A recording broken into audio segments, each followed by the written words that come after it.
契約を僕と交わしてはくれないだろうか、夏木すばる。Well, you're driving a real hard bargain, actually. So, I think I might consider it. ということはCalm down, all right? I mean, yeah, I'll do it. いや、その契約、待っておかけるわ。Yo, you made me spill my tea. Like, can I get another cup every time? Cause she made me spill my tea. 望む未来をつかむためなら、その道のりで出る犠牲は許容する。それが君の覚悟ではなかったのかな。So what you're saying is you're gonna keep killing me if anything happens. 君が持つ死に戻り、それは凄まじい権能だ。その真の有用さを君は理解できていない。自分の望む結果に至るまで幾度でも世界をやり直せる。それは探求者に都合のいい女として扱われるのも本望さ。望むなら君の慰めに僕の体を使ってくれて構わない。 Wait, I'm able to do what? Say that last part again? 喜んでさ。Oh, we got a deal. All right, let's go.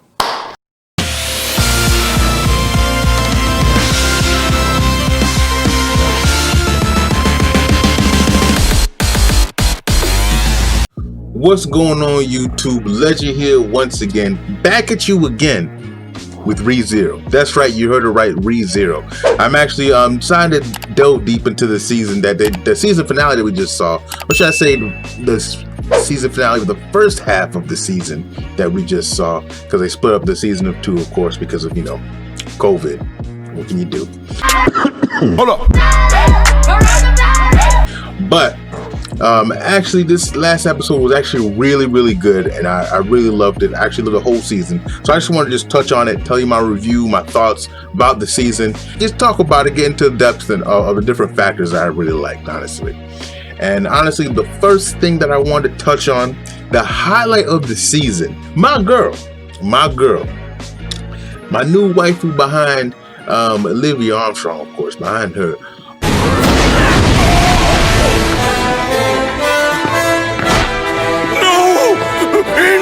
But the Witch of Greed, best girl, Echidna. Echidna was a wonderful addition to the series, actually.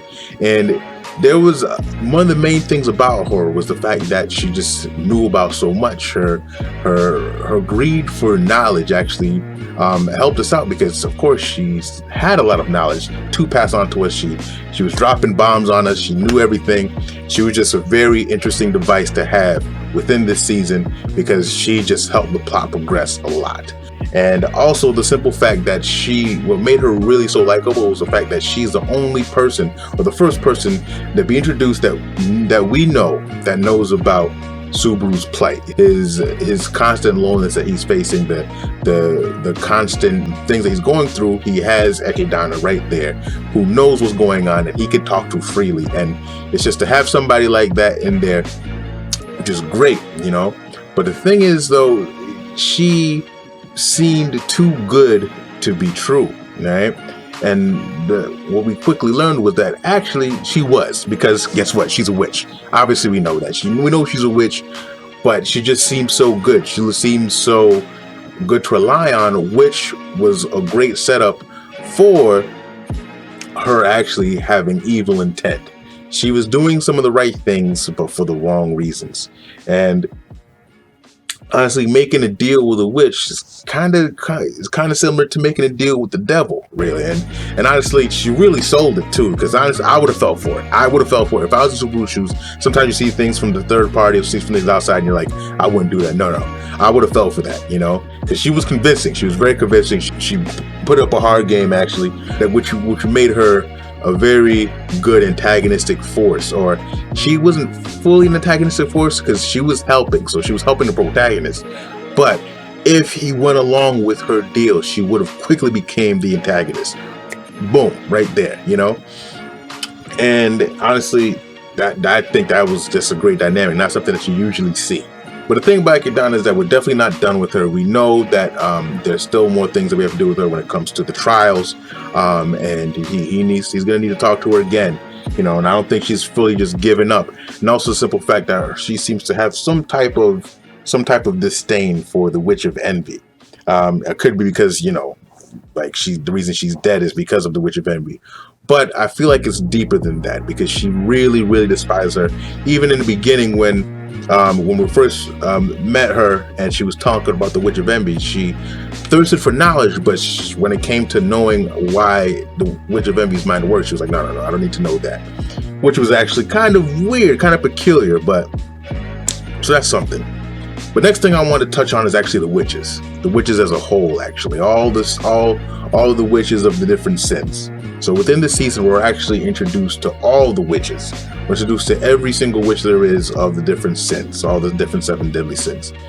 And honestly, well, Wrath is my favorite out of them, I gotta say, But even her, the thing is, it's the same thing when it comes to Echidna. These girls are all witches. They're monsters, and Subaru says it over and over again. They just have an overwhelming amount of whatever specific sin that they represent, and which is why you always got to trust them with a grain of salt, or maybe an entire shaker actually of salt, because they have their own goals in mind, which is kind of makes you think like they all may be evil, but they show so much good qualities that you don't want to believe that they're evil, based on what you've seen Echidna do, or based on what we've seen Envy doing throughout the series to Subaru, because it seems very evil what he's going through, but I'm sure the intentions are great, But it just makes you think that what kind of atrocities, like for example, Wrath seems like a very, very nice one.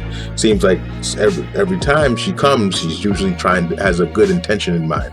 We can only imagine let's say Subaru put his trust in Wrath, what kind of atrocities she would cause because of her overwhelming wrath that consumes her. Like, so what would happen if he decided to trust her, or if he decided to trust lust, or if he decided to trust these different people? I mean, we already seen that gluttony is kind of an absolute monster, made like these big horrible beasts that are terrorizing the world for a good intention, because she was trying to end world hunger.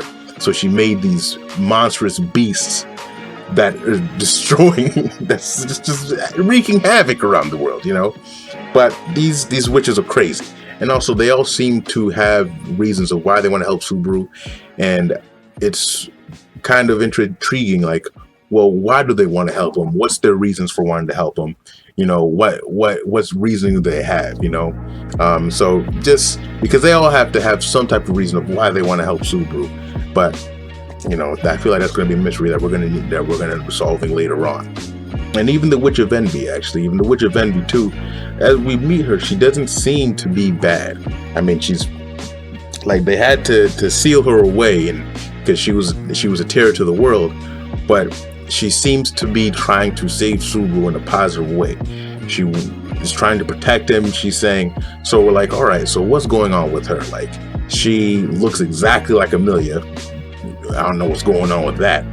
Obviously she's a witch. Obviously she's insane. She has these weird ways of doing things, but like, it just makes you think, like, what's going on with her? What's her true intentions, and what means is she taking to get to those intentions? Now, I actually want to talk about a couple of things. Another thing with the season actually is that it's just the amount that Subaru was suffering. Subaru suffered greatly throughout this season. Like, he was going through it. Like, he season 1, yeah, of course he was going through it, but like, it just kept going and going and going throughout this season. Honestly, when it comes to like suffering, I always looked at Guts from Berserk as just the epitome of suffering, where no other character really comes close to the amount of suffering he has to go through. And honestly, I'll tell you right now, Subaru's really cutting it close. He's really pushing it.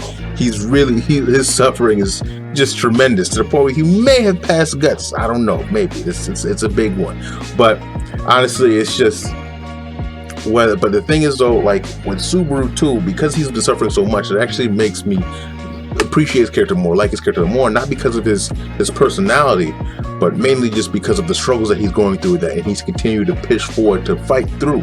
Because after a while, it just becomes admirable that like he can suffer so much, but he's still pushing forward. He's still trying to do the right thing, and it's just it's admirable. It's just admirable to see. And like we just really see like the insane things he has to go through as he's watching he's brutally murdered, like just whether it's being eaten alive or being mauled by like a half beast that you expecting to help you out, or whether it's being stabbed continuously by trained assassins, like it's crazy. He's just constantly going through it, but just as he progresses each and every time, it's not like we're watching the same thing over and over. It doesn't feel like that, but we're actually like getting progression each and every time. He learns something new each loop. So that's how that goes. And then we have Rosewall.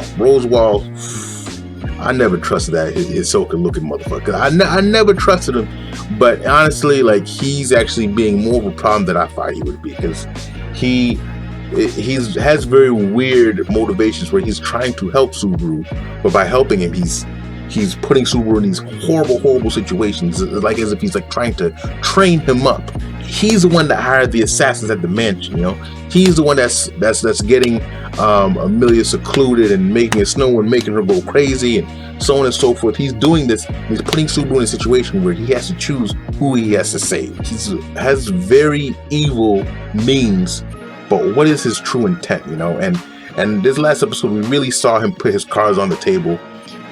You might see everything that he's had up his sleeve, maybe, but like, it's just crazy to see like all the different things that he's doing, all the things he's been planning ever since, how he's known about Subaru's loops, and how he's just knowing all these different things because of that tome and whatever. But just, you can only imagine what he's gone through to get to that point, to just be so just heartless with his actions. Another thing about Rosewall is that he doesn't seem to intend to stop after this either. Like he has a means to an end. Like there's a method to the madness for some reason.